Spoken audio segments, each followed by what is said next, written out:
qui enseignent que le parler en langue n'existe pas. Mais quand il s'agit de prendre les écrits de Paul pour dire que la femme doit se taire, ils sont champions. Paul dit que celui qui parle en langue, il ne parle pas à des hommes, personne ne le comprend. C'est-à-dire qu'il dit des choses, quand on dit personne, personne. On n'a pas dit sauf celui qui comprend la langue qu'il parle. Donc il ne s'agit pas d'anglais, d'allemand, de français, de choses. La preuve, vous allez voir que Paul parle du don, c'est-à-dire la langue qu'il parle là. Pour pouvoir expliquer ça, il y a un don spécial que le Saint-Esprit te donne qu'on appelle le don d'interprétation. Et il y a beaucoup de chrétiens qui ne croient pas au parler en langue. Bien. Verset 3. Celui qui prophétise, au contraire, parle aux hommes. Donc, ça veut dire que nous sommes d'accord que les femmes prophétisent. Donc, ça veut dire que dans l'esprit et de manière générale, il n'est pas interdit à une femme de parler à un homme, puisque celui qui prophétise parle aux hommes.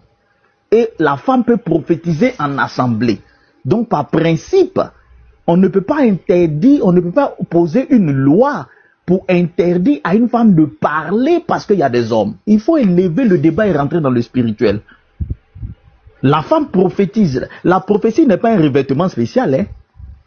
Les gens pensent que la prophétie, c'est quelque chose, c'est un habit spécial qui descend sur toi. Quand ça descend sur toi, ça te rend capable de parler. Non, non, non. C'est le même Saint-Esprit qui est en toi là. Le Saint-Esprit qui est en toi a déjà les 9 dons. C'est pour ça qu'il dit, les gens n'ont pas l'esprit, ils n'ont pas d'expérience et l'esprit. Les chrétiens, vous êtes là. Il n'y a pas Saint-Esprit qui devient, moi j'ai 2 litres de Saint-Esprit, 3 litres de Saint-Esprit. Quand le Saint-Esprit descend en toi, il descend pleinement.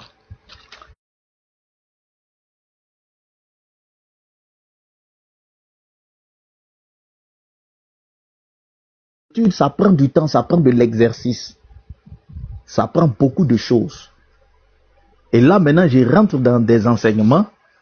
Il y a peut-être des choses que vous allez demander que je ne saurais peut-être pas expliquer, mais qui sont liées à l'expérience personnelle. Quand un esprit est en toi, il y a des stades.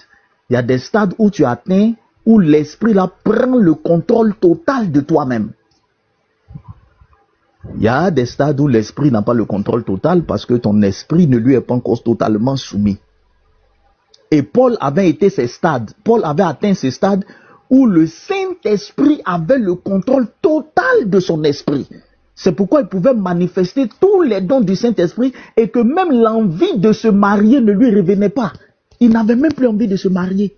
Il avait atteint ce stade où il était sous le contrôle total. C'est l'apôtre Paul qui priait, qui disait qu'il était pressé même de quitter son corps. Parce que quand tu es rempli du Saint-Esprit comme Paul l'a été, tu es déconnecté des réalités de cette terre. Plus rien n'est. Tout ce que tu veux, c'est rejoindre le ciel. Et parfois, les écrits de Paul sont profonds parce que Paul était rempli de cette expérience quasiment mystique avec l'esprit.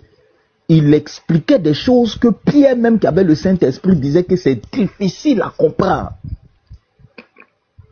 Parce que c'est le haut niveau. Alors aujourd'hui, tu as des bébés spirituels qui ne parlent même pas en langue, qui n'ont pas des expériences du Saint-Esprit, qui disent que eux, ils comprennent parfaitement les écrits de Paul. Ils comprennent. Pendant que Pierre, même qui a marché avec Jésus, disait que ça là c'est difficile. Ça là c'est difficile. Eux, ils n'ont même pas le niveau de Pierre. Ils disent qu'ils comprennent. C'est en même temps une exhortation, les frères, à continuer à apprendre. Mais à continuer surtout à se plonger dans l'esprit. À rentrer en contact avec l'esprit. À devenir plus puissant spirituellement. À aller vers la mort totale de soi-même. Parfois c'est nécessaire pour même rentrer dans les Écritures. Verset 3. Il dit, celui qui prophétise au contraire parle aux hommes, les édifie. La femme prophétise. Donc, il y a des situations où la femme peut édifier quelqu'un, puisque qu'elle prophétise, elle édifie en assemblée. les exhorte. Donc la femme peut exhorter. D'accord. La femme peut exhorter. Puisque quand elle est dans la prophétie, Paul dit qu'elle exhorte. Les console. Donc elle peut consoler. Ok. Celui qui parle en langue s'édifie lui-même. Celui qui prophétise édifie l'église. Paul ne peut pas dire que la femme qui prophétise édifie l'église. Et puis il va venir dire qu'en assemblée, il est interdit aux femmes d'édifier. Non. De toute manière, quand elle prophétise, elle est en train de le faire. Tu ne peux pas dire une chose et interdire son contraire. Quand elle prophétise, elle est en train de nous édifier. Donc ça veut dire que si on voit une interdiction contraire à ça, c'est qu'on a mal compris. Parce que Paul ne peut pas se contredire. On doit encore chercher pour savoir mais de quoi il doit parler. Parce que la femme qui prophétise nous édifie déjà. Tu ne peux pas encore venir dire qu'il est interdit de nous édifier. Je continue. Je désire que vous parliez tous en langue, mais encore plus que vous prophétisiez. Pourquoi tu désires que nous tous on prophétise? Il y a quoi dans la prophétie? Paul va dire, celui qui prophétise est plus grand que celui qui parle en langue. Donc les frères chrétiens qui êtes là, si vous parlez en langue, que vous avez une sœur qui prophétise dans l'assemblée, selon Paul, elle est plus grande que vous, spirituellement. La sœur que vous méprisez qui prophétise là, vous parlez en langue, vous ne prophétisez pas. Paul dit que elle est plus grande que vous. Ouais, elle prophétise, elle est prophétesse, elle n'a pas le ministère prophétique. Donc on va venir dessus. Avant ministère là, est-ce que toi tu prophétises? Tu prophétises pas, tu parles en langue, non? La sœur qui prophétise là, Paul dit qu'elle est plus grande que toi.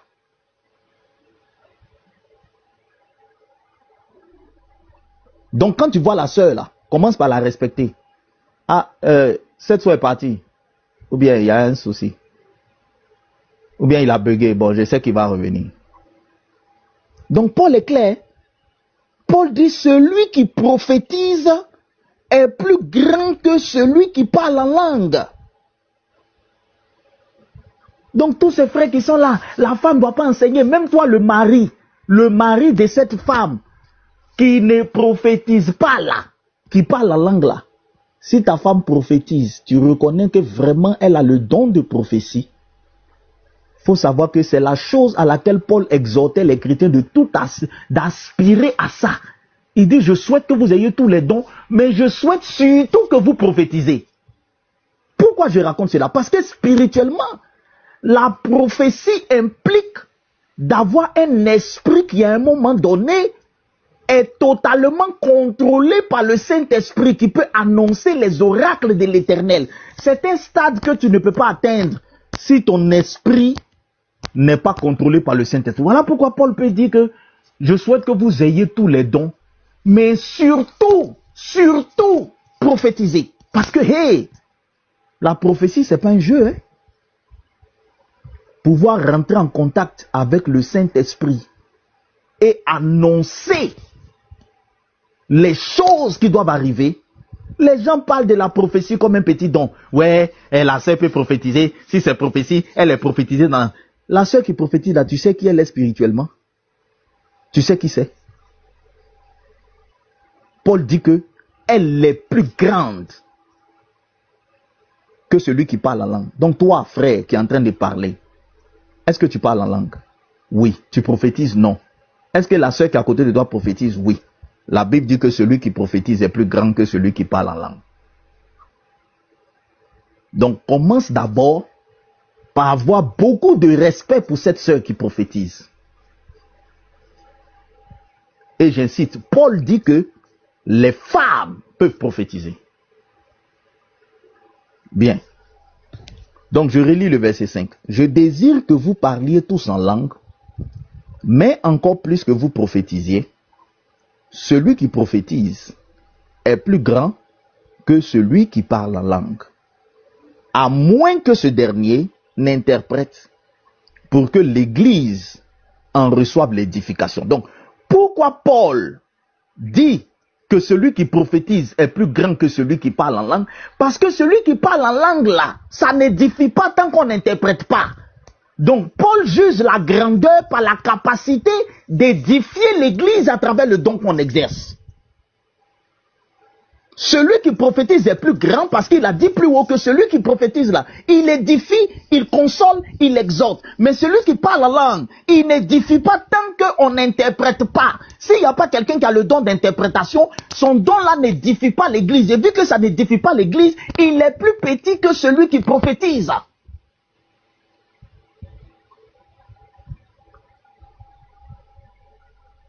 Donc, ça veut dire quoi? Ce qui donne la grandeur dans l'assemblée, c'est le don qui édifie. Il y a 9 dons de l'esprit. Mais Paul estime que le don qui édifie le plus, c'est le don de prophétie. Parce que la prophétie emmène dans l'assemblée les mystères, c'est le réma. C'est des choses qui ne sont pas écrites, c'est des informations que Dieu dispose, dont on ne peut pas avoir accès que par le don du Saint-Esprit. On ne peut pas avoir accès à ça par le Logos. C'est quelqu'un qui est capable de rentrer en contact avec le Saint-Esprit pour ramener dans l'assemblée une information cachée, soit concernant le présent, concernant le futur, concernant l'avenir. Il est capable de recevoir cette communication directe du Saint-Esprit et de l'annoncer. Celui qui parle en langue et dont on interprète aussi, si on réussit à interpréter, il a aussi cette grandeur parce que celui qui parle en langue annonce des mystères cachés. Mais ce n'est utile que si on peut interpréter. Si on peut interpréter ces mystères qu'il annonce là, en ce moment ça édifie. Mais si on ne peut pas interpréter, il est plus petit que celui qui prophétise. Alors, Paul met dans ce texte en parallèle le don de parler en langue et le don de prophétie. Qu'est-ce qui lie ces deux dons? Ces deux dons ont quelque chose de commun, c'est qu'ils ramènent sur terre, ils ramènent dans l'assemblée les...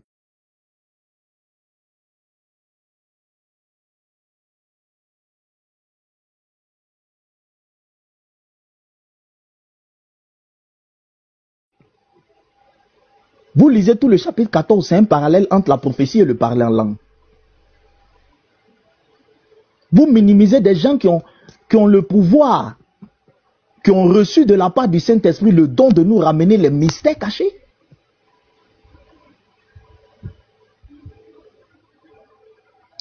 Je lis.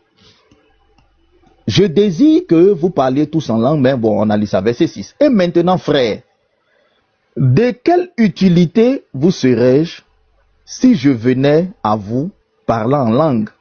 Et si je ne pouvais pas par révélation, ou par connaissance, ou par prophétie, ou par doctrine? Regardez, sur quel plan Paul met le parler en langue, la révélation, la connaissance, la prophétie et la doctrine. Ces 5 choses-là, Paul les met sur le même palier. Paul dit que je ne serais pas utile si je venais à vous seulement en parlant en langue. Non. Si je ne vous parlais pas par révélation, par connaissance ou par prophétie. Or, la femme aussi peut prophétiser. Nous sommes tous d'accord. On continue. C'est dans le même passage qu'on dit que les femmes se taisent, parce que je vous situe tout ce contexte. Ça va vous permettre de dire, mais après avoir dit tout ça, après avoir présenté celle qui prophétise comme plus grand, pourquoi on demande de se taire? Ça va t'amener à fouiller. De quoi il veut parler? Comment quelqu'un qui est capable de recevoir les mystères cachés, qui est plus grand que celui qui parle en langue et qui peut le faire en assemblée, tout d'un coup subitement voilà un verset qui le présente comme quelqu'un qui n'est même pas capable de, je ne sais pas, prendre les Écritures pour nous édifier. Il y a un problème. soit je n'ai pas bien compris ce passage, je dois encore fouiller. C'est comme ça le chrétien doit raisonner.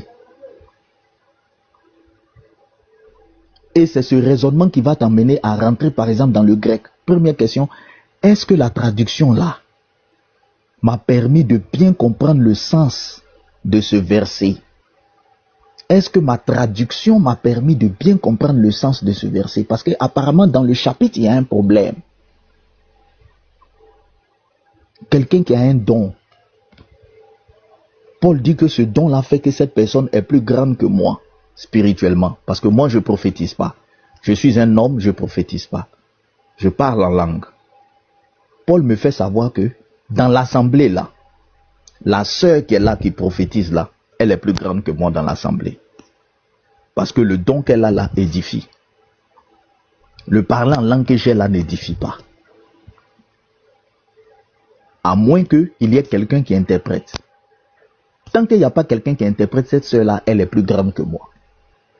Comment quelqu'un qui est plus grand que moi, tout d'un coup, subitement, je tombe sur un texte qui semble me dire que cette personne-là ne peut pas prendre le logos pour m'édifier. Elle a un don spécial que tout le monde n'a pas, qui édifie, qui console, mais elle ne peut pas prendre le logos pour m'édifier. Ah! Automatiquement, je dois me dire que j'ai un problème. Il y a quoi dans les commentaires? Il y a quoi dans les commentaires? Moi, quand je parle, je ne regarde pas les commentaires. Il y a un problème qui nécessite que j'aille en profondeur dans le texte de 1 Corinthiens 14. Je signale au frère que nous, on a déjà résolu 1 Timothée 2, verset 11 avec Brice. Voilà, je recadre. On est dans deux textes bibliques. 1 Corinthiens 2, verset 11 avec le Lévite. On a débunké ça avec Brico. Il a compris. Il a compris. On est sur 1 Corinthiens 14.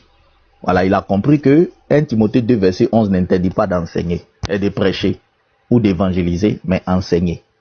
Et on a été aligné dessus. Voilà, on est sur 1 Corinthiens 14. Parler, se taire, demander des instructions à la maison. Faut-il être juriste? Faut-il être juriste? On est en train d'analyser le texte. Donc, voilà.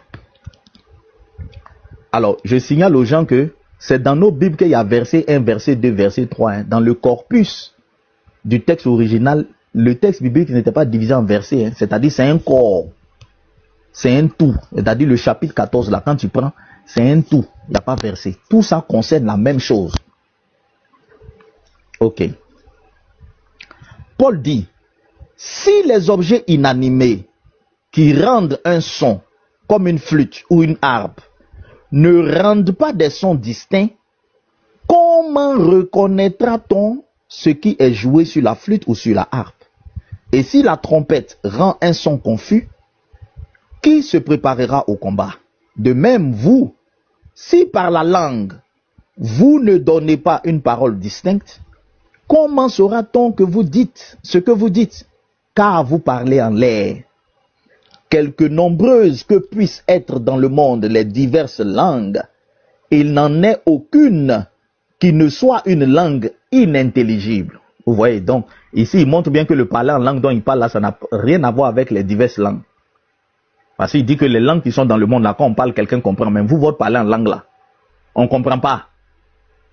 Tant qu'il n'y a pas quelqu'un pour interpréter, on ne comprend pas. Donc, Paul montre clairement que le parler en langue dont on parle là, les gens appellent ça la glossolalie et tout ça, etc. C'est une langue inintelligible qu'on ne peut pas comprendre à moins d'avoir un don pour l'interpréter.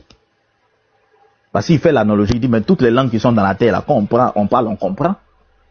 C'est des langues intelligibles, on les comprend. Mais votre parler en langue là, quand vous parlez, on ne comprend pas. Donc, s'il n'y a pas quelqu'un qui interprète, ça n'édifie pas. Et si ça n'édifie pas, ben, celui qui parle en langue est plus petit que celui qui prophétise. Allez, celui qui prophétise là. Le parler en langue est similaire, c'est deux personnes qui parlent des mystères. Sauf que la prophétie, les mystères là, on comprend. Mais le parler en langue, s'il n'y a pas quelqu'un pour interpréter, on ne comprend pas. Ça ne sert à rien dans l'assemblée. Ok. Si donc je ne connais pas le sens de la langue, je serai un barbare pour celui qui parle. Et celui qui parle sera un barbare pour moi. De même, vous, puisque vous aspirez aux dons spirituels. Vous voyez, tout le monde cherche les dons de puissance parce que c'est des dons vraiment explosifs. Opérer les miracles. Je prie pour les morts, ils sont ressuscités. Je prie pour ceux qui, les malades, ils guérissent. Les boiteux marchent. On aime bien les dons spectacles. De même, puisque vous aspirez aux dons spirituels, que ce soit pour l'édification de l'Église, que vous cherchiez à en posséder abondamment. C'est pourquoi que celui qui parle en langue prie pour avoir le don d'interpréter. Car si je prie en langue, mon esprit est en prière, mais mon intelligence demeure stérile. Que fait donc? Je prierai par l'esprit, mais je prierai aussi avec l'intelligence. Je chanterai par l'esprit, mais je chanterai aussi avec l'intelligence. Moi, j'ai connu des gens qui ont parlé en langue qui vient en chanson. Hein? C'est-à-dire que le gars, quand il les parlait en langue, moi on m'a invité un jour dans une assemblée où je suis parti. Mais il y avait un frère qui avait parlé en langue. Oh Seigneur, je me souviens de ce frère. J'ai dit quand il parle, c'est lyrique, c'est quand il est. Tu as l'impression d'entendre de l'hébreu chanter. C'est merveilleux. Tu sens que le frère, il est en train de chanter en esprit. C'est des expériences spirituelles. Mais, ok. Donc, il dit autrement, si tu rends grâce par l'esprit, comment celui qui est dans les rangs de l'homme du peuple répondra-t-il Amen à ton action de grâce, puisqu'il ne sait pas ce que tu dis? Tu rends, il est vrai, d'excellentes actions de grâce, mais l'autre n'est pas édifié. Je rends grâce à Dieu de ce que je parle en langue plus que vous tous. Je parle en langue plus que vous tous. Non, Yazambé, j'ai pris la parole tout de suite parce que tout le monde a parlé. Je parle en langue plus que vous tous. Je suis en train de lire simplement pour remettre le contexte. Mais dans l'église, j'aime mieux dire 5 paroles avec mon intelligence afin d'instruire aussi les autres que 10 000 paroles en langue. Frères, ne soyez pas des enfants sous le rapport du jugement, mais pour la malice, soyez des enfants, et à l'égard du jugement, soyez des hommes faits. Vous comprenez? Donc Paul nous exhorte, quand il s'agit de juger, de trancher des choses là, ne soyons pas des bébés spirituels. L'enfant spirituel, c'est lui qui s'attache à la lettre. Mais l'adulte, il rentre en profondeur dans l'analyse.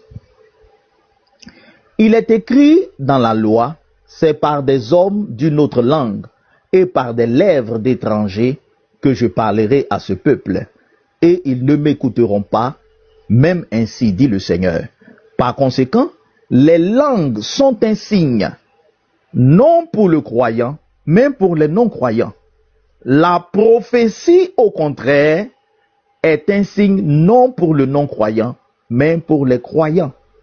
Si donc dans une assemblée de l'église entière, tous parlent en langue, et qu'il survienne des hommes du peuple ou des non-croyants, ne diront-ils pas que vous êtes fous? Mais si tous prophétisent, et qu'il survienne quelques non-croyants ou un homme du peuple, il est convaincu par tous, il est jugé par tous. Les secrets de son cœur sont dévoilés, de telle sorte que, tombant sur sa face, il adorera Dieu. Vous voyez sur quel plan Paul met la prophétie? La prophétie convainc les gens. Et dit, si on rentre dans votre assemblée, eux qu'on vous voit prophétiser, les gens vont tomber sur leur face et ils vont adorer Dieu. Parce que ils vont voir des gens qui sont en train d'annoncer les mystères cachés. Et publiera Dieu, donc en tombant sur sa face, il adorera Dieu et publiera que Dieu est réellement au milieu de vous. Est réellement au milieu de vous. Donc pour Paul, la prophétie est un don qui atteste de la présence de Dieu. Oh, les femmes prophétisent.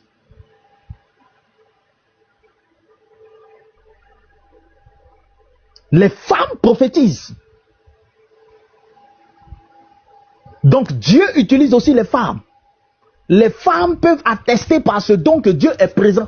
Comment quelqu'un qui est capable d'exercer un don qui atteste de la présence de Dieu. On va dire qu'il ne peut pas prendre Jean 3,16 pour dire qu'à Dieu a tant aimé le monde qu'il a donné son Fils unique afin que quiconque croit ne périsse point et qu'il ait la vie éternelle. Mes chers frères, je pense que nous devons plus nous accrocher au Seigneur, parce qu'en nous accrochant à lui, eh bien, nous aurons la vie éternelle. Dès que cette personne qui possède un don, qui ramène des mystères cachés, prend le verset biblique et dit ça, elle est devenue Jézabel. Elle s'en va en enfer. Parce que oui, la chair. Nous aussi on dit la chair. La chair, la chair. La chair c'est quoi? C'est dans vos églises qu'il y a des estrades. Hein? Sinon, allez-y lire la prédication de Jésus. Quand les gens étaient à la synagogue là, on dit il s'est levé au milieu d'eux. Il n'y avait pas à faire de chair. Tant, il n'y a pas chair. Les gens sont attroupés tout autour. Quand quelqu'un reçoit une parole, il se tient debout. Et puis il parle. C'est vous qui avez conduit vos églises avec des marches d'escalier où on grimpe pour aller à l'hôtel. Qui vous a dit que les assemblées avant là, dans la maison d'Aquilas là, l'assemblée qui était là-bas là, vous pensez qu'il y avait une estrade où on montait, alors on entend des choses, la femme ne doit pas prendre la chair. Quelle chair? C'est quoi qui est chair là? La chair là c'est quoi? C'est vous dans l'architecture de vos églises là. Je ne sais pas, vous voulez tellement montrer que les gens sont des papes. Parce que c'est ça, la vision papale. Vous construisez des trucs en hauteur comme ça, où le gars, il prend des escaliers pour monter vraiment, pour montrer qu'il est en position totale de domination. Donc en même temps, comme déjà la position est une position de domination, quand on voit une femme là-bas, c'est qu'elle est déjà en position de dominer entre nous. Donc vous voyez, avant c'était pas comme ça. On assis tous sur le même plan. Celui qui reçoit sur une parole, il se tient debout. C'est tout. C'est tout. Donc les gens sont devenus un peu truc. Aïe, on prend la femme là, elle est montée à l'autel sur la montagne d'Horeb. Donc elle est en position supérieure à nous tous. Elle est en train de dominer sur nous. Elle est en train de dominer. Maintenant quand elle prophétise là, elle reste à sa chaise là-bas. Les assemblées sont comme ça. Hein? La femme qui prophétise là, ils vont jamais lui dire de venir monter à l'autel. Elle reste en bas là-bas. Il y a des comportements même qui montrent que les gens sont misogynes. La prophétie là, ce n'est rien.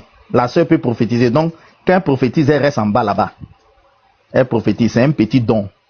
Non, c'est le prédicateur qui a le plus grand don. Lui, celui qui peut dire Jean 3,16 là. Lui, il monte sur la montagne, le mont Horeb. Donc, si on prend la femme là, et puis elle monte sur le mont Horeb, ah, sacrilège, elle est à la chair, il n'accepte pas ça. C'est-à-dire qu'elle est en position de domination. Frère, elle prophétise déjà là. S'il n'y a pas quelqu'un qui prophétise dans l'assemblée, que la sœur là est la seule qui a le don de prophétie, même si ton pasteur ne prophétise pas, ton pasteur il enseigne, il est grand docteur, il n'a pas le don de prophétie. Paul dit que celle qui prophétise là, elle est plus grande. Ton pasteur parle en langue, est-ce qu'il prophétise? Est-ce qu'il prophétise? Ton pasteur ne prophétise pas. Ce n'est pas tous les pasteurs qui prophétisent. Vous comprenez? Bien. Donc, si donc, dans une assemblée de l'église entière, tous parlent en langue et qu'ils surviennent des hommes du peuple, j'ai lu ce passage, verset 25, les secrets de son cœur sont, on est au verset 26. Que faire donc, frères, lorsque vous vous assemblez? Les uns ou les autres parmi vous ont-ils un cantique, une instruction, une révélation, une langue, une interprétation? Que tout se fasse pour l'édification. En est-il qui parle en langue, que 2 ou 3 au plus parlent, chacun à son tour, et que quelqu'un interprète? S'il n'y a point d'interprète, qu'on se taise dans l'église et qu'on parle à soi-même et à Dieu. Vous voyez, Paul n'a pas dit de ne pas parler en langue dans l'assemblée. Hein? Il dit qu'il faut parler à toi-même. Donc Paul est en train de dire quoi? Se lever pendant que tout le monde est silencieux et puis toi seul tu parles la langue, personne n'interprète là. S'il n'y a personne pour interpréter ou pas faire ça, il faut te parler à toi-même. Mais les gens déviennent, non, on est dans l'assemblée, les gens sont en train de prier, ça parle en langue. Est-ce qu'il est en train de parler à l'assemblée? Il est en train de se parler à lui-même, il s'édifie tout seul. Voilà. S'il veut édifier le peuple, il va monter à la chair, venir parler en langue. Mais Paul dit que non, ça là, Ça n'édifie pas. Il n'y a personne pour interpréter. Ce qui va venir parler là, en langue, là, on ne comprend pas. Donc, il n'a qu'à se taire ou bien il n'a qu'à se parler à lui-même. Il n'a qu'à rester dans son coin, à sa place où il est là-bas. Là. Il va se parler en langue en lui-même. Et il va parler à Dieu. Faut pas, il va venir parler de ça. Hein, devant, on ne peut pas interpréter. Bien. Pour ce qui est des prophètes. Hein, qui est prophète ici? Paul dit pour ce qui est des prophètes. Quand on parle du contexte, il est en train de parler de ceux qui ont le don de prophétie. Fils de très haut. Oui. Pardon. Hein. Oui, Brito. Et ceux qui parlent en langue en levant les tables, les chaises, tout dans l'air là, avec parler en langue là. Ceux-là, qu'est-ce qu'on va leur dire? Bon, est-ce que le Saint-Esprit va te faire soulever chaise? C'est pas un esprit de, excuse-moi, de communion ou bien de fétiche qui est descendu sur toi, et puis tu soulèves les chaises, tu casses les micros. Ouais, mais ça là, toi-même, tu sais que c'est pas normal. Le Saint-Esprit va pas te mettre hors de contrôle comme un soulard, tu es là, tu soulèves les chaises, tu casses. C'est ça. Ça là, il était dit que si on connaît le Saint-Esprit, on doit être habitué à ces manifestations, on le connaît. Donc, Brico, pardon, je fais écho, écoute-moi. Faut te muter, pardon. Pour ce qui est des prophètes, quand vous allez analyser ce texte, vous allez voir que celui que Paul appelle prophète dans ce contexte, c'est celui qui a le don de prophétie. On peut relire ce texte et faire l'analyse. Celui que Paul appelle prophète ici, je vous ai lu depuis le chapitre 1. Il vient de parler de ceux qui parlent en langue. Maintenant, il dit pour ce qui est des prophètes. Il veut parler maintenant de ceux qui ont le don de prophétie.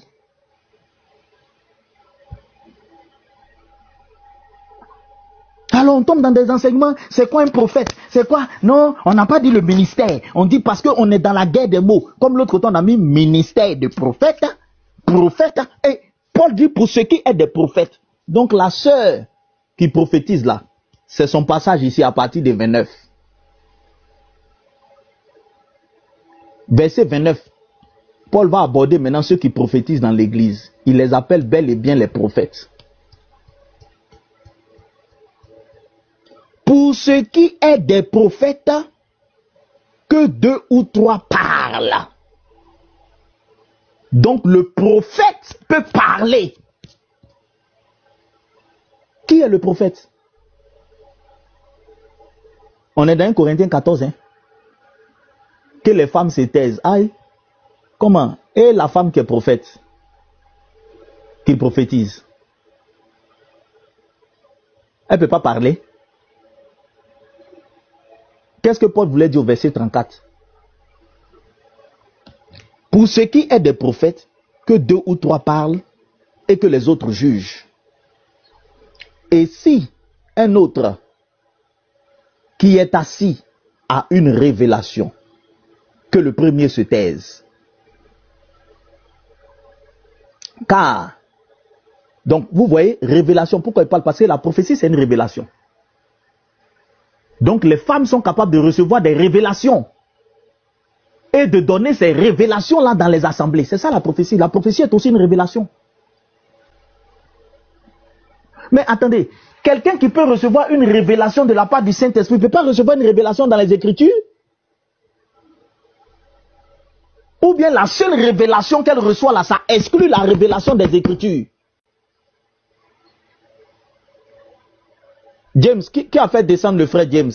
Les modos ne faites pas ça. James n'a pas pris la parole. Qui est monté à la place de James? Je vais faire descendre pour... James, qui est monté à ta place?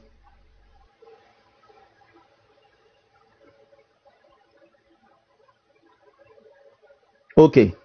Donc, vous voyez que on commence au verset 29. Quand vous lisez au verset 29, il y a déjà la notion de bavardage qui est en train de rentrer. Paul dit que 2 ou 3 prophétisent et que les autres se taisent. Oui, évangéliste Doé. Oui, vas-y. Faut faire monter James. Je voulais juste te faire... Je t'envoie un message là, s'il te plaît. D'accord, si papa, je vais regarder. On peut pas envoyer 2 messages, donc je voulais t'envoyer mon numéro pour qu'on puisse échanger, tu vois. D'accord. Donc si tu finis le live, tu me fais signe, mon frère. À tout à l'heure. D'accord. Donc, vous voyez, Paul commence à réguler, à faire des silences là, à faire de se taire là. Ça commence au verset 29. Le 34 qui suit est une continuité. À faire de se taire là. Il y a un certain ordre de désordre. Quand vous allez lire le verset 29, vous allez rentrer dedans. Vous voyez que Paul est en train de régler le phénomène de ne pas parler tous en même temps. Au verset 29, ne pas parler. C'est pour ça que quand vous allez rentrer dans le grec, le parler qui est là-bas en grec, quand vous rentrez dedans, ça parle de bavardage. Ne pas parler tous en même temps. Il commence d'abord au verset 29. Il dit 2 ou 3 n'ont qu'à parler, les autres n'ont qu'à se taire. Parce que souvent dans les assemblées, puisque l'assemblée est un phénomène où quelqu'un a une révélation, il s'élève, il dit. Quelqu'un a une révélation, il s'élève, il dit. Quelqu'un a une révélation. C'est ça, lisez le verset 29. Il dit, si un autre est assis, c'est-à-dire on est assis, a une révélation, que le premier se taise. Donc les assemblées de l'époque n'étaient pas vos assemblées où il y a une chair, où il y a le silence. Les cultes entre griffes ne se passaient pas comme ça à l'époque. Il faut revenir dans le contexte. Aujourd'hui, nos cultes là, c'est déjà ordonné. Quand le pasteur parle, nous tous on est en bas, on écoute. Avant, c'était pas comme ça. Il n'y avait pas chair. Les frères sont rassemblés. Quelqu'un a un cantique, il soulève le cantique. Et puis, tout le monde chante. On chante, on chante. On adore le Seigneur. On adore. Pendant qu'on est en train d'adorer, quelqu'un a une révélation, il s'élève, il donne la révélation. Quelqu'un a une prophétie, il s'élève, il prophétise. Alors par moments, ça devenait désordre. Il y a un qui s'élève là-bas, il prophétise. L'autre s'élève là-bas, il prophétise. L'autre s'élève là-bas, il prophétise. Lui là s'élève, il prophétise. Les femmes sont dedans, elles bavardent. Ça bavarde ici, ça cause là-bas, ça cause. Paul veut réguler ça. Lui là s'élève, il est en train de parler en langue. Lui là s'élève, il prophétise. Lui là, cacophonie totale. Paul commence à régler. Il prend le parler en langue et la prophétie. Pourquoi il prend ça? Parce que ce sont des dons, pour ceux qui ont les manifestations spirituelles, ce sont des dons quand tu n'as pas la maîtrise de soi. Quand la prophétie s'élève, et ça je parle sous contrôle des esprits, des fois c'est difficile de te contrôler si tu n'es pas mature spirituellement. La chose te pousse, la chose te pousse, la chose te pousse. Donc quelqu'un même peut être en train de prier, tu vas même pas attendre que la prière finisse, tu vas te lever, tu vas livrer le message. C'est comme le parler en langue. Parfois, quand tu rentres dans cette extase spirituelle et que tu commences à parler en langue, tu risques de s'aimer le désordre.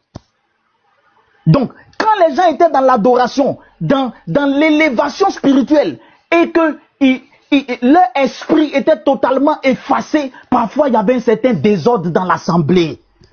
Et les femmes, là c'est ce qu'il faut connaître aux femmes.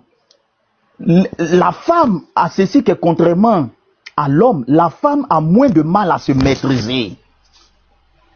La femme a moins de mal à se maîtriser. Donc ces femmes-là sous contrôle dans l'assemblée de Corinthe, et quand l'esprit descend, comme elles-mêmes naturellement, elles n'ont pas la maîtrise d'elles-mêmes.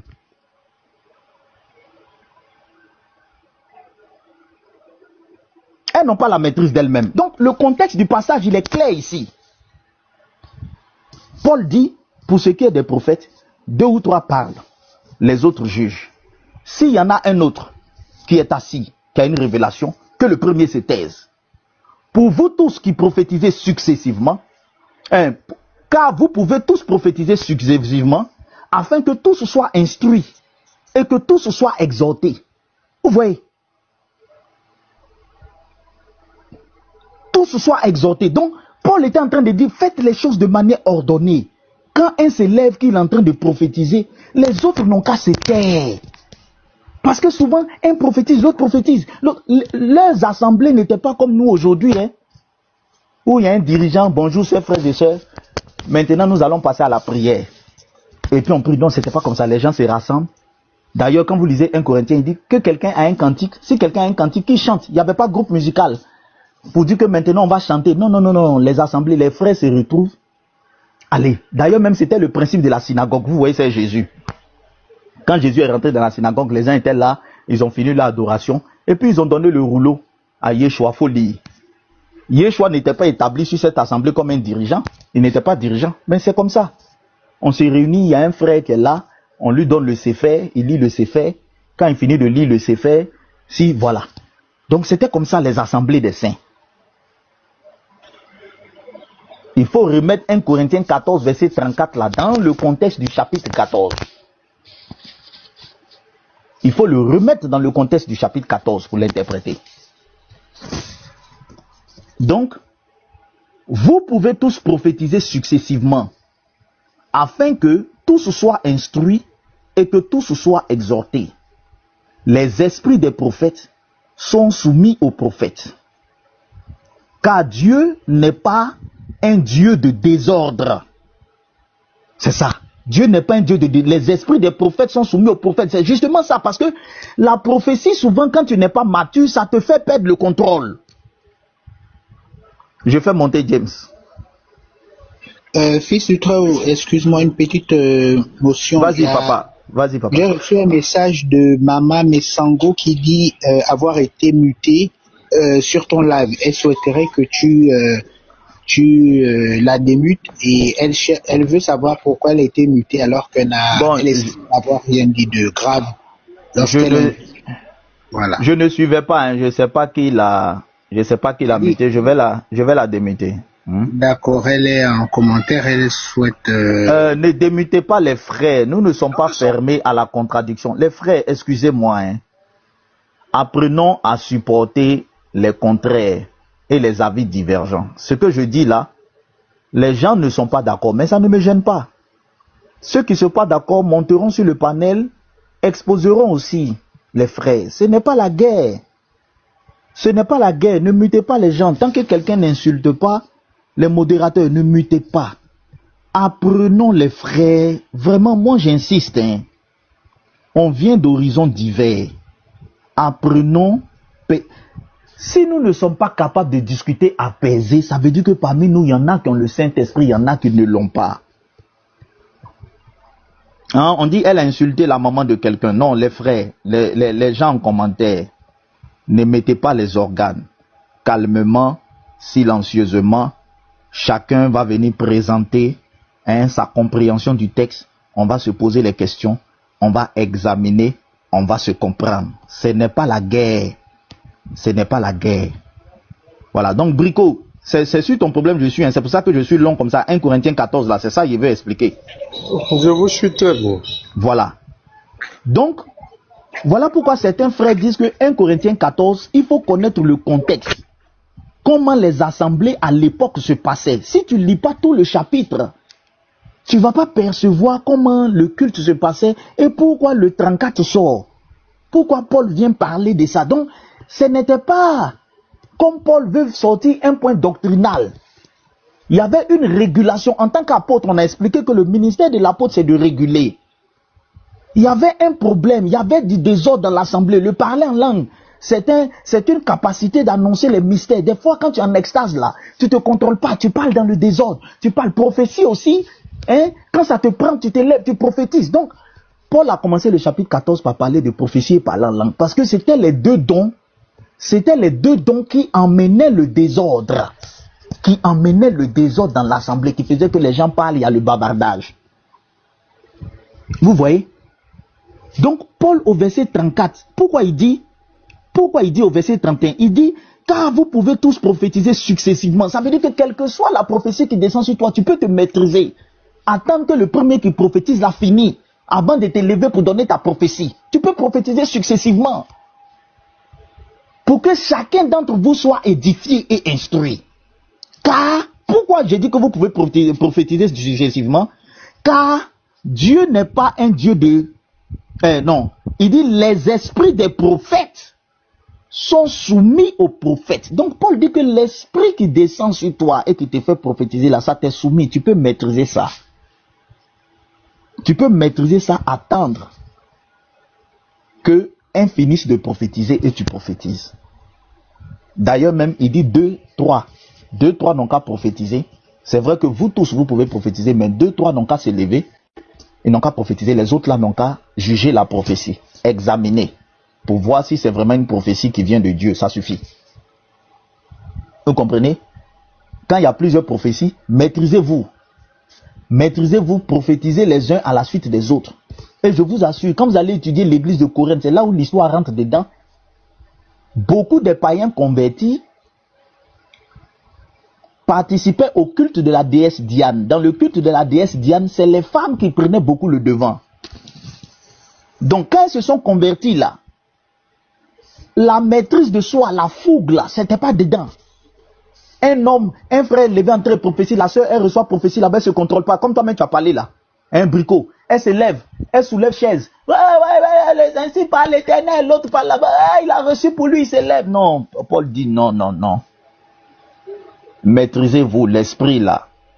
Vous maîtrisez ça, vous parlez les uns à la suite des autres. Car Dieu n'est pas un Dieu de désordre, mais un Dieu de paix, comme dans toutes les églises des saints. Et maintenant il dit en verset 34, que les femmes se taisent dans les assemblées. Vous voyez? Or la femme prophétise. Donc se taire ici au verset 34 là, c'est de ça que ça parle, le bavardage. Car il ne leur est pas permis d'y parler, mais qu'elles soient soumises selon que le dit aussi la loi, si elles veulent s'instruire sur quelque chose. Parce que c'était ça dans les assemblées. Elle ne comprend pas, elle se lève, elle parle, le bavardage, les cultes, le désordre. Fils, qu'elles interrogent, oui. Fils, s'il te plaît, j'ai une notion, hein. Vas-y. Je vais juste ajouter quelque chose par rapport à ce que tu dis. Si tu vas voir le Strong, tu vas voir la femme dont on parle là-bas, c'est Génus. Tu peux aller, on peut aller dans le, c'est Génus, c'est différent avec la femme dont on parle dans Galates 3:28. Ouais. Tu vois? D'où la femme dont on parle dans Génus, on peut aller dans, tu peux ouvrir ton Strong. Tu vas voir, c'est le G1135, et l'usage du mot, c'est la femme comme épouse. C'est ça. D'où la femme comme épouse, ça nous conclut dans au 35. La femme comme épouse doit demander à son mari. C'est ça. Comme le dit la loi. Qu'est-ce que la loi dit? Si tu peux nous le lire, Genèse 3:16. Genèse 3:16. Voilà. Et je te dis que ça ramène dans la révélation. C'est là où j'allais venir quand j'allais atterrir. Ça ramène dans la révélation d'Arestex. Qui dit que cette femme comme épouse là, lui voit aussi le sens spirituel qui est l'église. Qui doit aussi être soumise à Christ, tu vois. À Christ, voilà. Parce que la femme ici, bon, tu as déjà conclu l'enseignement. On va aller à la conclusion. Vas-y, je te laisse, on va aller à la conclusion. Dans lis Genèse 3:16, comme ça on va comprendre. Genèse 3:16. Voilà. Oui, Genèse 3:16. Il dit à la femme, j'augmenterai la souffrance de tes grossesses, tu enfanteras avec douleur et tes désirs se porteront vers ton mari. Voilà, mais il dominera sur toi. Sur toi, voilà. D'où l'homme comme époux doit toujours dominer à son mari comme épouse. Épouse. Tu vois, comme il est dit aussi dans 1 Corinthiens 11:3. D'où ici, il faisait allusion aux femmes mariées. Tu vois, doit avoir un sens des responsabilités parce que son mari, il doit traiter tout ça, il doit être soumis à son mari. S'il a une question dans l'assemblée, dans une humilité, il doit demander à son mari. C'était juste un contexte qu'il parlait. Tu vois, par rapport à l'ordre. Pas par rapport à un désordre, par rapport à l'ordre en fait. Voilà. Et comme dit la loi, la femme doit être soumise et il va encore plus loin dans 1 Timothée 2:12 pour dire que la femme n'a pas le droit, la femme toujours comme épouse. Tu vois, pourquoi? Parce que la femme comme épouse, tu vois, avec son époux, font un. Et devant l'Éternel, c'est une seule chair. Devant l'Éternel. D'où la loi maintenant, la loi maintenant de marier, je dis bien la loi de marier comme j'ai pris la loi dans Genèse 3:16, dit que la femme doit être soumise à son mari. Comment est-ce que toi, femme mariée, tu laisses peut-être ton mari à la maison, tu vas quelque part devant d'autres maris. Tu vois, dans ce sens-là, Paul avait dit. D'où, on peut prendre le mot dans le Strong, j'ai dit les G1135, donc G1135, on va voir c'est Génus. Et Génus, et quand tu vois l'usage, on parle de la femme comme épouse. D'où Pierre aussi en parle, on peut prendre aussi Pierre en parle aussi. Pierre en parle aussi. Paul aussi parle aussi dans Éphésiens, la femme doit être soumise à son mari. Tu vois? D'où le sens ici, tu peux prendre Éphésiens 5:22, femmes, soyez soumises à vos maris. 1 Timothée 12. On peut prendre aussi 1 Pierre 3, 1. La femme, soyez de même soumise à vos maris. D'où, ici, dans le contexte, ça parlait de la femme comme épouse dans le sens de ne pas bavarder par rapport à un respect d'une femme, en fait. Tu as tellement bien compris et c'est là où je voulais atterrir. Parce que quand tu lis tout le chapitre et que tu tombes sur le verset 34, justement, on voit qu'on parle du prophète. On sait que la femme peut prophétiser. Tout un coup, on dit, ah, la femme n'a qu'à se taire. Mais, et prophète qu'on a dit en haut, ça t'emmène maintenant à aller chercher, c'est de quel type de femme on parle ici. Voilà. Tu vois, d'où, parce que si Paul disait ça, donc il devait aussi contredire, il devait dire aux enfants des Philippes dans Acte 20, de se taire.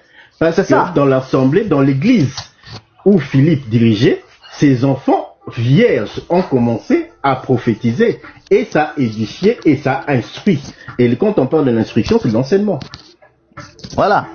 Tu vois, c'était pour aider Brico, pour dire à Brico que quand tu lis le texte, tu lis tout le chapitre, tu auras l'impression que il y a une contradiction. Et cette contradiction va t'emmener au-delà de la littéralité à chercher à savoir c'est quel type de femme. De quoi parle? C'est de quel silence? C'est quel bavardage? Pourquoi Paul dit ça? Et la réponse, voilà, James t'a envoyé la conclusion. Et le sens spirituel... On va encore plus loin aussi, papa, fils. Il faut les gens aussi... Faites attention quand vous dites, quand ils disent ministère. Pour eux, ministère, c'est un ministre, c'est quelqu'un qui porte cravate et costume. Par contre, un ministre, c'est esclave ou serviteur. Tu vois? Et le ministère, c'est le service. Tu vois? D'où Marie, même dans 1,36, il a dit à l'Éternel, je suis ton serviteur. D'où Marie était ministre directement. Bon, les gens vont dire pas c'est ça, la servante du Seigneur. Voilà. Il y a écho. Non, il était en train de dire que Marie a dit je suis la servante du Seigneur. La servante du Seigneur, pardon, hein. Servante d'où? Ministre directement. Parce que quand tu vas dans Philippiens 2:2, tu vas voir que il y a le service de l'évangélisation ou ministère de l'évangélisation. D'où service et ministère sont synonymes. C'est pour ça que je te dis que le problème dans nos assemblées, je t'explique, hein, on a bâti nos églises là. Tu vois, quand on rentre dans le grec, c'est clair. Ça parle de service, d'esclaves. On a bâti nos églises où les apôtres en réalité ne sont pas des serviteurs. C'est nos commandants, c'est nos chefs. Quand ils veulent parler, ils montent sur la montagne. Oui, Babakan. Du coup, tu comprends maintenant pourquoi je t'ai dit le débat, il est large. Commençons par définir ce que c'est que l'église. Parce que si on ne définit pas l'église, on est dans le pain. Est-ce que vous comprenez? On avait défini ça hier. Peut-être tu n'étais pas là hier. On a parlé de ça parce que l'église, c'est là où une ou deux personnes se rassemblent. On a donné des églises, des maisons. Donc, quand un frère dit qu'il ne permet pas à la femme de prêcher, il faut qu'il nous donne le cadre spécifique. Qu'est-ce que c'est que l'église pour lui? Il n'a qu'à bien définir. Parce que on a l'impression que c'est là où il y a les escaliers là, avec Louis XIV derrière là-bas, où une seule personne, monsieur, madame, ont le droit de s'asseoir. Voilà, tu vois, les princes. Voilà. Et comme nos églises ont cette configuration-là, si on ne définit pas que tout ça là, c'est biblique, les gens vont continuer à mettre dans leur tête que l'église, c'est ça. Voilà le problème. C'est pour ça que tout le monde peut se permettre de dire « je vais à l'église ». Or, l'expression « je vais à l'église » ne se dit pas. Parce que l'église, c'est toi, c'est moi. Nous sommes le corps du Seigneur. Exactement. La parole nous enseigne que nous sommes le temple et Christ, nous sommes la maison de Christ. Parce que nous sommes le temple du Seigneur. Donc, si vous finissez avec ce débat de femme doit prêcher, femme doit pas prêcher là, il va falloir que cette histoire d'église, le fonctionnement de l'église là, que cela soit détaillé pour que tout le monde puisse bien comprendre. Que ce qui est faux soit enseigné comme étant faux. Que ce qui est vrai soit enseigné comme... Parce qu'un frère qui va venir discuter avec toi, la femme doit enseigner, la femme doit pas enseigner. Dans sa tête là, lui il voit le temple, carreau, ventilateur, climatiseur. C'est ce qu'il voit. Tant qu'il voit ça dans sa tête, tu vas beau lui expliquer ce que tu es en train d'expliquer maintenant là. Il ne va pas comprendre. Ça, moi, je te le dis. Parce qu'aujourd'hui est dimanche. Moi, pour moi là, moi, je vous dis, les frères, moi où je suis, actuellement, je suis couché sur mon lit ici, mais je suis à l'église. Parce que je suis avec des frères qui sont en train de m'édifier, comment on appelle, qui sont en train de m'édifier dans la parole. J'ai mon stylo, actuellement, presque tout ce que vous êtes en train de faire là, c'est enregistré. Après, je prends mon temps, je réécoute. Parce que pour moi, je suis à l'église. Mais quelqu'un qui va quitter là-bas, venir me trouver chez moi à la maison, va me dire, tu n'es pas allé à l'église aujourd'hui. Parce que tu vois, tu n'es pas allé à l'église aujourd'hui, parce que plus l'église, c'est là où il y a les différentes marches, où le monsieur vient en costume là, très bien habillé, très bien sapé là. C'est ça que eux ils appellent l'église. Exactement, c'est ce qu'on disait hier avec le Fils suprême. On disait que le catholique ont laissé vraiment une sémence, beaucoup, ils ont créé un système babylonien, un système pyramidal, croyant que on doit toujours se rendre chez un monsieur qui doit te prêcher de lundi à du dimanche premier et du dimanche au 30, tu vois.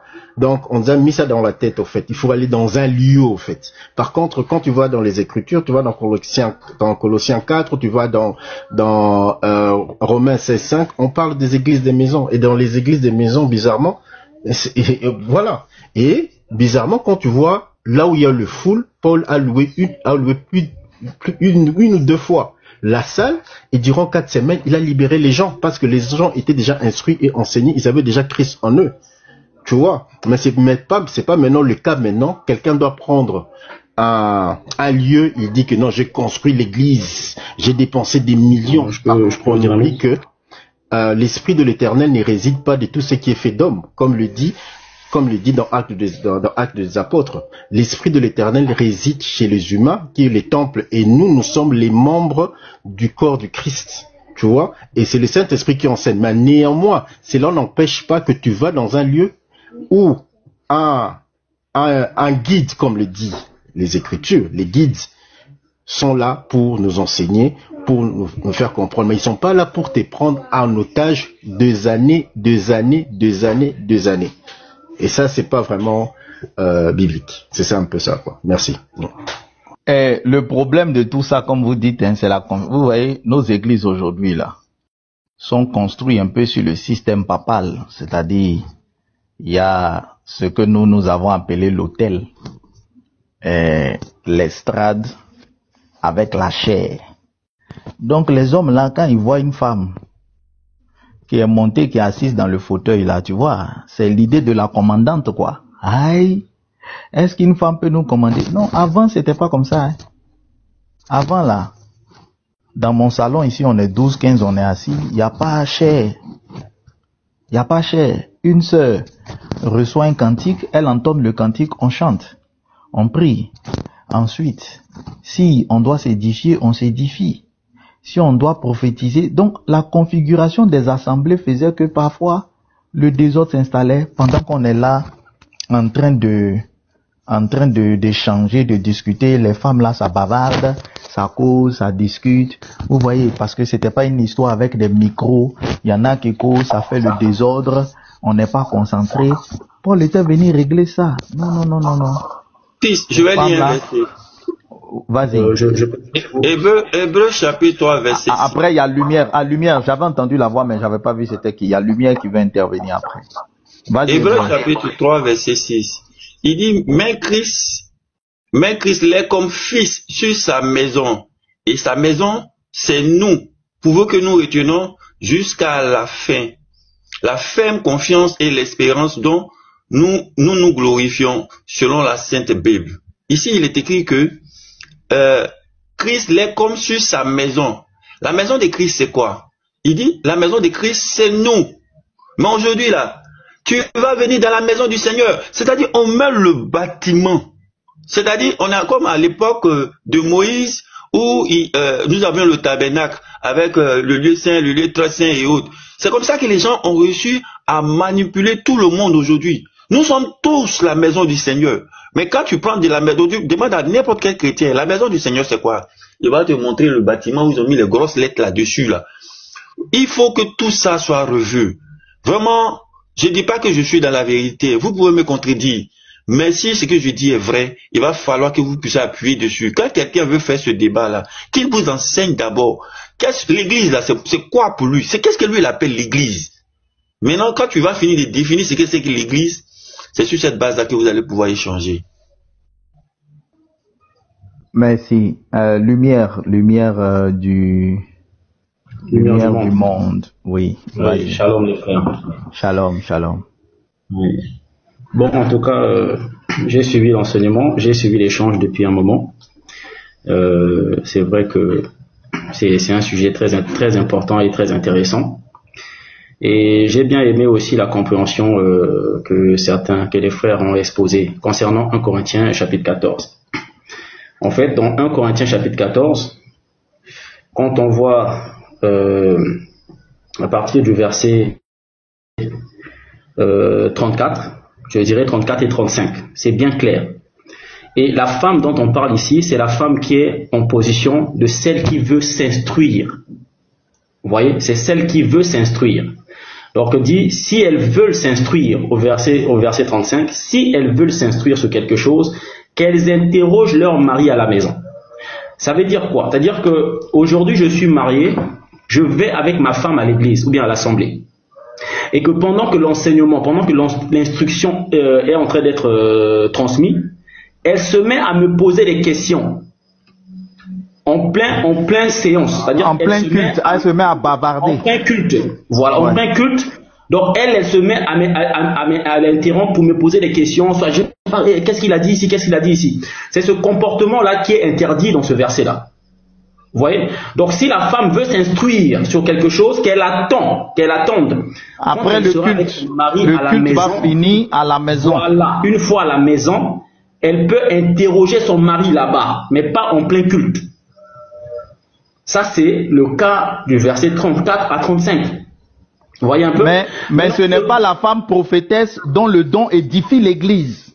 Non, c'est la femme qui est en position de s'instruire. Très bien. Vas-y. Non, je suis en train d'appuyer ce que tu dis. J'appuie ce que tu dis, quoi. Vas-y. Justement, ça c'est la femme qui est en position de s'instruire. Maintenant, le deuxième cas, vous devez tenir compte de quelque chose. Quand l'apôtre Paul écrit une lettre, quand il écrit sa lettre là, quand vous voyez le commencement, le début du chapitre 10, Paul s'adresse à qui?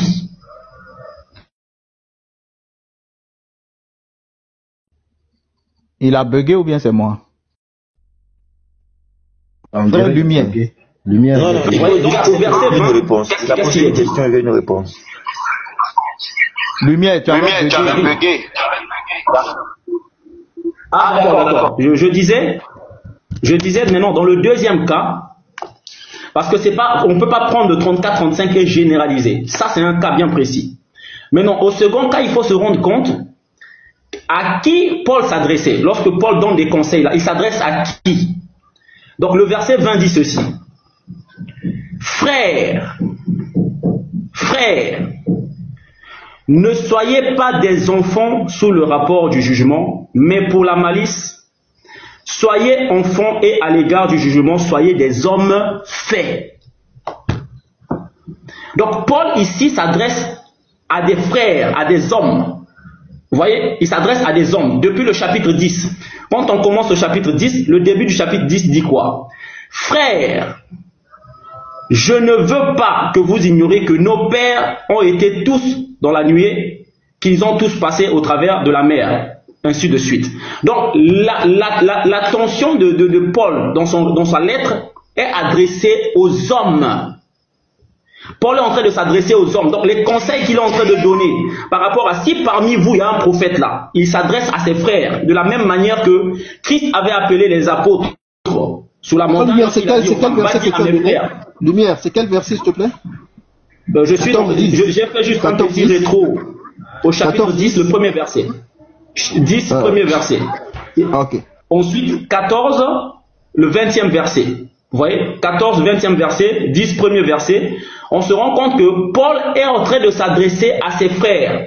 Donc, lorsqu'il parle de parler en langue, lorsqu'il parle de prophétiser, lorsqu'il parle de trucs, il est en train de s'adresser à ses frères. Parce qu'il sait que c'est eux qui ont le devoir d'enseigner. Vous voyez un peu?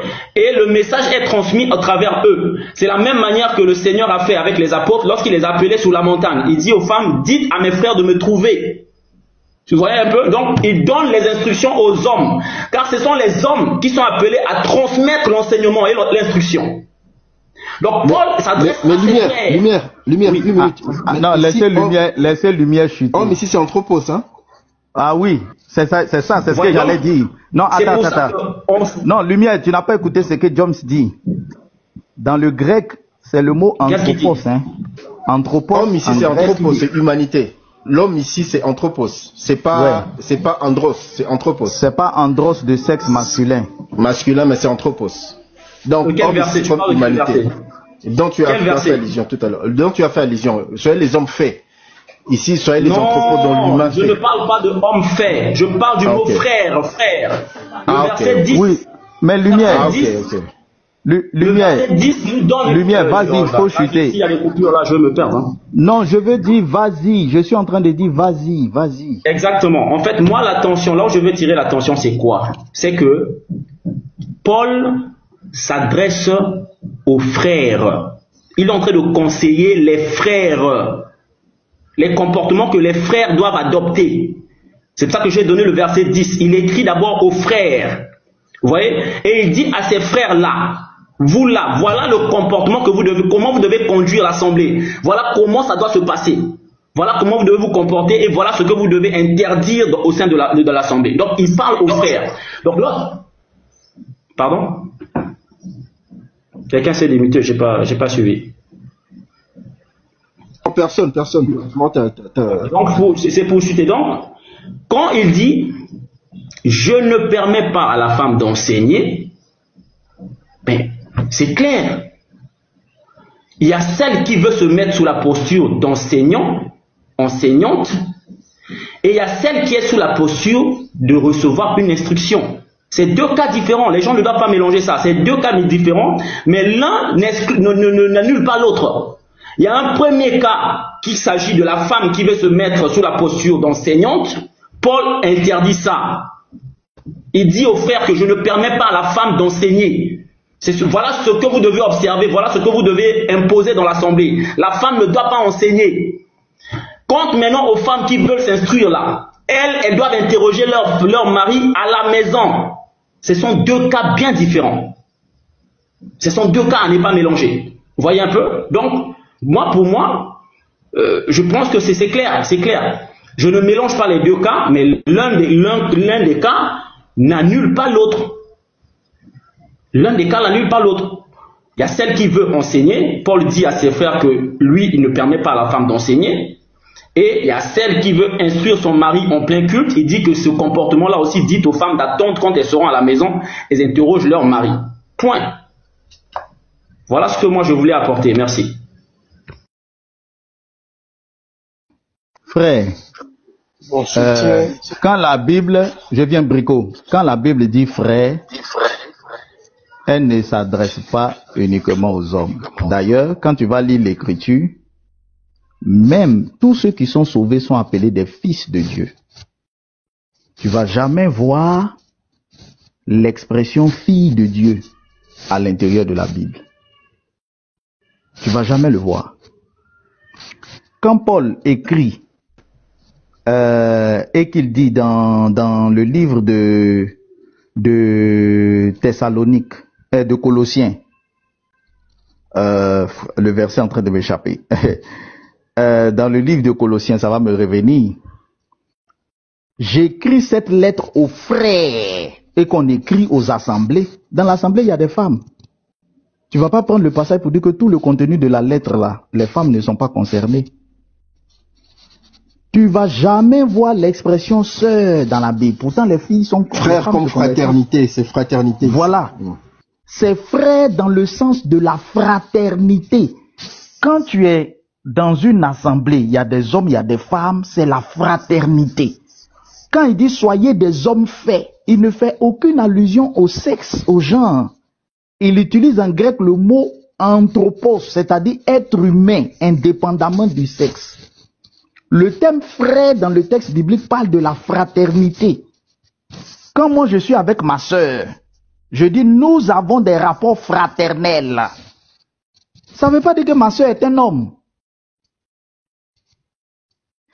Moi, mes soeurs et mes frères. Non, ce que je te dis là, tu peux contrôler dans le texte grec.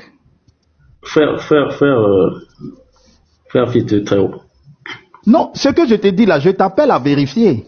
Attends, je donne d'autres versets. Hein. Je les donne par exemple Acte 1,16.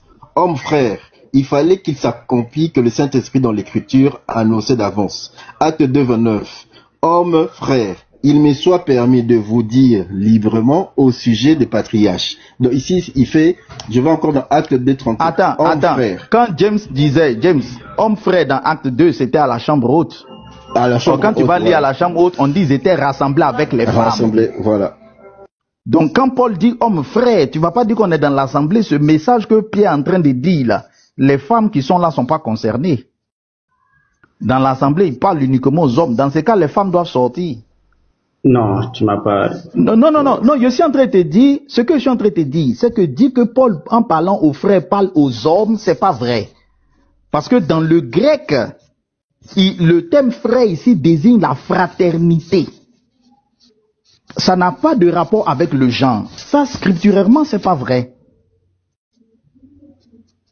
Ça, c'est une compréhension, mais que tu peux comprendre quand tu lis le texte en français. Mais quand tu prends le texte grec, ce n'est pas vrai. Fraternité. Ça n'a pas de rapport avec, ça n'a pas de rapport avec la personne de sexe masculin. C'est pas vrai. Fils du très haut. J'aimerais qu'on lise Matthieu 12, 49 à 50.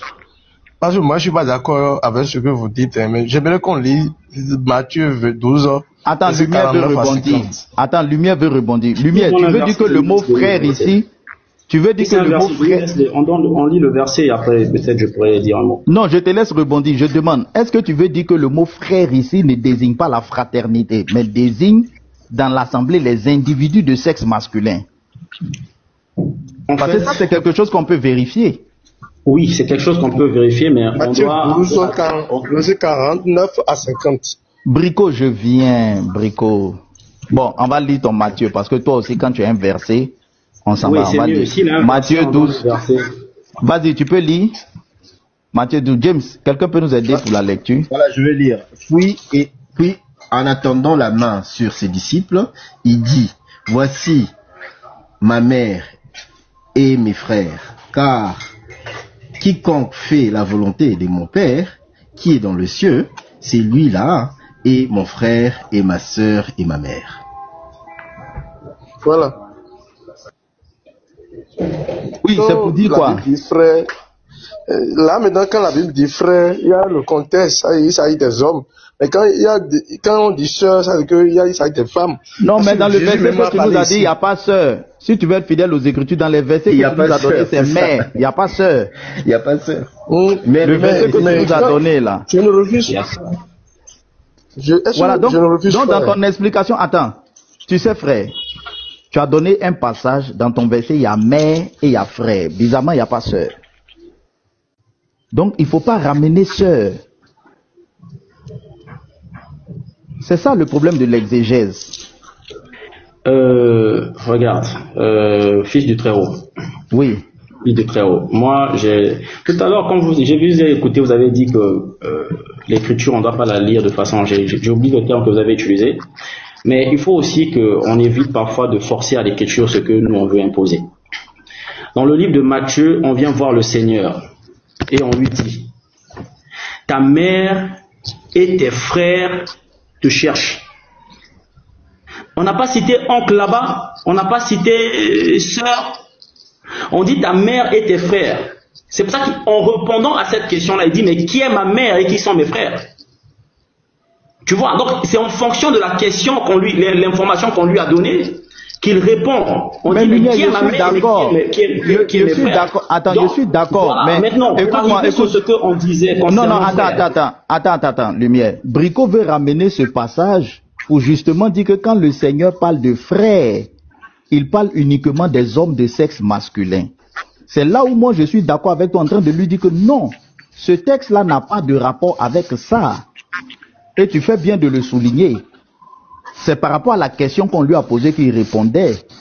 Sinon, c'était pas pour dire ce que nous sommes en train. Écoute ce que je dis. Quiconque fait la volonté de mon Père qui est dans les cieux, celui-là est mon frère et ma soeur. Oui, mais ce n'est pas le débat que nous. C'est qu'il y a une différence. Je dis, attends, ouais, soeur, ouais, frère, ouais, mais. Ça va du coq à l'âne, là. Tu es en train d'aller du coq à l'âne, Brico. Lumière a donné. Attends. Lumière a donné un verset où il semble dire que le mot frère dans le passage qu'il a donné montre que le Seigneur s'adressait uniquement, enfin, Paul s'adressait uniquement aux hommes de sexe masculin. C'est cet équivoque-là qu'on veut lever. Et si en français il peut sembler ça, on peut vérifier pour voir si le terme utilisé parle uniquement des hommes de sexe masculin. Ça, c'est facilement vérifiable. Oui. Permets-moi d'abord de rebondir, s'il te plaît. Sinon, si ça tire en long, je ne saurais même pas sur quoi je vais rebondir.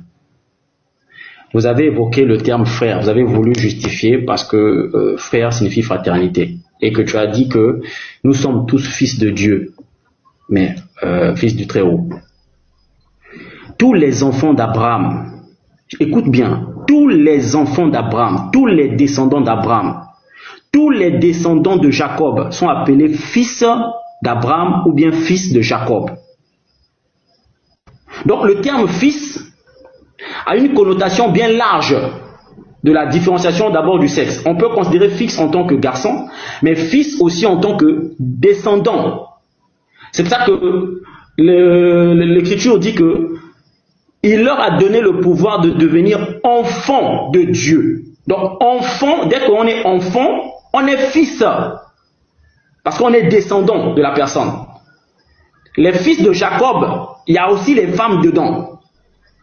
Ça, c'est un autre point. Mais quand tu t'adresses une lettre, tu es en Allemagne, tu écris à ceux qui sont aux États-Unis. Tu dis, mes chers frères. Mais mon frère, tu n'as pas besoin de mettre fils là-bas.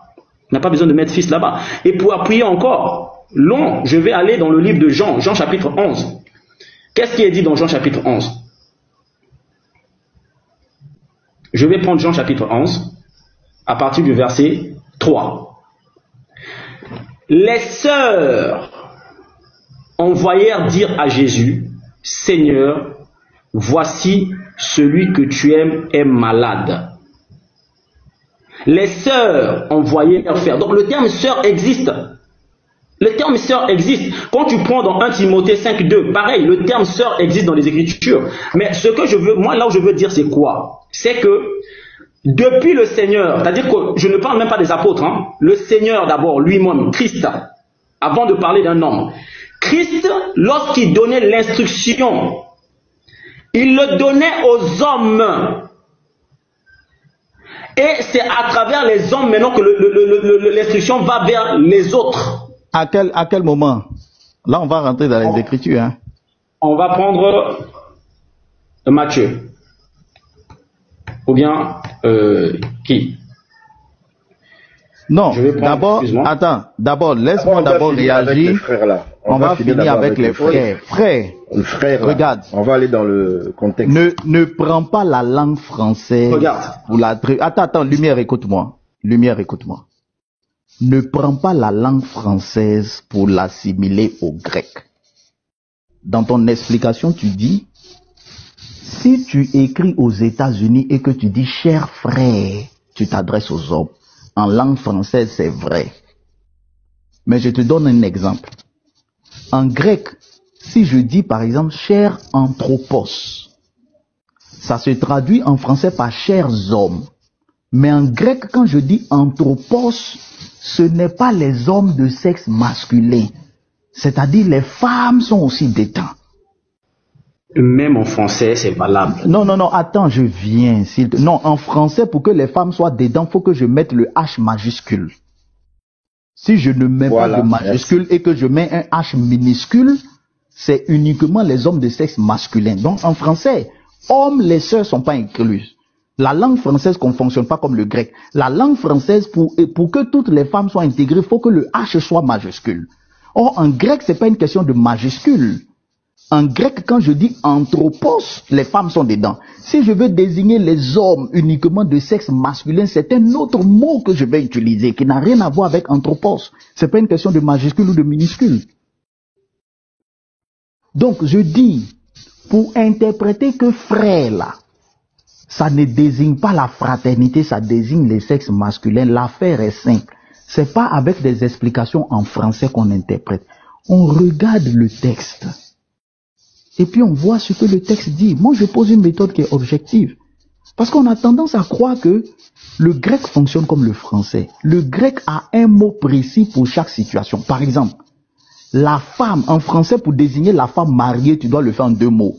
Tu as dit la femme mariée ou bien tu as dit l'épouse. Mais en grec, le mot femme, là, il y a un seul mot qui désigne femme mariée. Il y a un mot, la femme en tant qu'épouse. Il y a un autre mot qui désigne la femme célibataire. Donc je te dis, le texte, la frère qui est employé là-bas, là, c'est dans le sens de fraternité. C'est pas dans le sens des sexes masculins. On vérifie simplement. Tu vois, non? On vérifie simplement. Tu as pris l'exemple des sœurs. Oui, en grec... c'est bon, filtre haut. Non, je vais chuter. Les sœurs de Lazare, là, c'est normal qu'on dise les sœurs. C'est normal qu'on utilise le mot sœur là-bas parce que Lazare était le seul garçon de la famille. Quand lui, il est décédé, il restait que les filles. On ne pouvait pas venir dire les frères. Donc, on est obligé de dire les sœurs de Lazare. Maintenant, quand il y a des filles et des frères ensemble, il y a un mot qui désigne l'ensemble. C'est ce que j'essaie de te faire comprendre. Brothership or fraternity. Voilà, on va pas débattre de ça. Quand tu prends l'anglais, bon, lui, il a donné déjà la King James. La King James met là-bas brothership. Il met pas brothers. Il met pas brothers. Donc, il s'agit pas des hommes de sexe masculin. Donc, on peut pas se baser sur ça pour dire que l'enseignement est donné aux hommes. C'est pas vrai. C'est simplement pas vrai. C'est même pas l'exemple d'un débat. C'est juste pas vrai. Oui, du très haut. Bon, oui. Tu sais, la compréhension d'écriture aussi, c'est vrai que c'est un peu facultatif. Mais moi, à la lecture des Écritures... Non, Lumière, je vais te laisser parler. Attends, je t'ai écouté, frère. Je t'ai écouté, attends, depuis que tu es là, je te laisse parler, tu vas dire une phrase. Non, c'est pas une question de facultatif. Excuse-moi, frère, j'insiste. Si on voit en grec anthropos, chacun ne peut pas avoir cette compréhension de ce terme.